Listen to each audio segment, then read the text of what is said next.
Hai teman-teman, kalian pernah lihat jaring laba-laba yang berantakan dan gak beraturan gak? Nah, jaring kayak gitu biasanya dibikin sama laba-laba jaring kusut. Laba-laba ini juga suka disebut laba-laba rumah atau laba-laba sarang laba-laba loh. Mereka ini termasuk keluarga Theridiidae. Laba-laba jaring kusut ada di seluruh dunia loh. Ada banyak jenisnya juga. Yang terkenal, misalnya ada laba-laba janda hitam dan laba-laba punggung merah. Mereka tinggal di mana-mana deh. Di rumah, kebun, hutan, semua oke.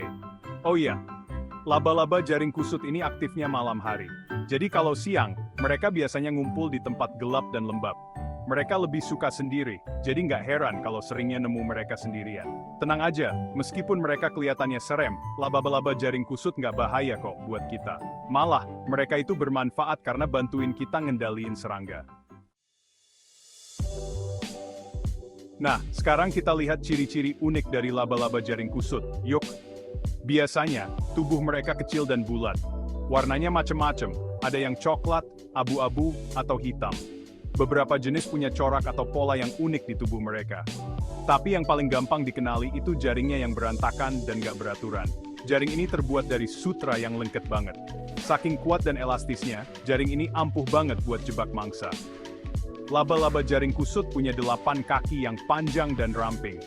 Di ujung kakinya, ada cakar kecil yang tajam. Cakar ini ngebantu mereka nangkep mangsa dan bikin jaring. Oh iya, mereka juga punya racun loh. Racun ini dipakai buat lumpuhin mangsa. Tapi tenang aja, racunnya nggak bahaya buat kita kok.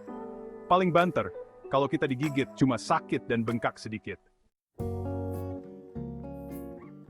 Laba-laba jaring kusut bisa ditemukan di mana aja deh. Mereka suka tempat gelap, lembab, dan aman dari musuh. Biasanya, mereka ngumpet di bawah batu, celah-celah dinding, atau sudut ruangan. Laba-laba jaring kusut itu pemakan daging, alias karnivora. Makanan favorit mereka adalah serangga kecil, seperti lalat, nyamuk, dan ngengat. Nah, cara nangkepnya pakai jaring andalan mereka itu. Kalau ada mangsa yang kejebak, laba-laba jaring kusut langsung nyamperin deh. Mereka bakal nyuntikin racun ke tubuh mangsa buat bikin lumpuh. Habis itu, mangsanya dibungkus pakai sutra dan siap disantap.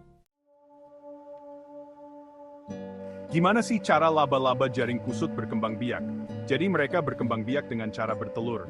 Nah, sebelum kawin, laba-laba jantan bakal pamer ke betina buat menarik perhatian.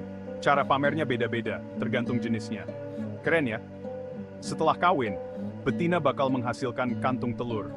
Kantung telur ini biasanya disembunyiin di tempat yang aman dari predator. Satu kantung telur bisa berisi ratusan telur loh. Telur-telur ini akan menetas dalam beberapa minggu. Anak laba-laba yang baru menetas disebut nimfa. Nimfa ini akan ganti kulit beberapa kali sebelum jadi dewasa. Laba-laba jaring kusut dewasa bisa hidup selama beberapa bulan. Walaupun sering dianggap jorok, laba-laba jaring kusut punya peran penting dalam ekosistem loh. Mereka membantu mengendalikan populasi serangga. Kenapa? Karena serangga adalah makanan utama mereka. Dengan mengendalikan populasi serangga, laba-laba jaring kusut membantu menjaga keseimbangan ekosistem.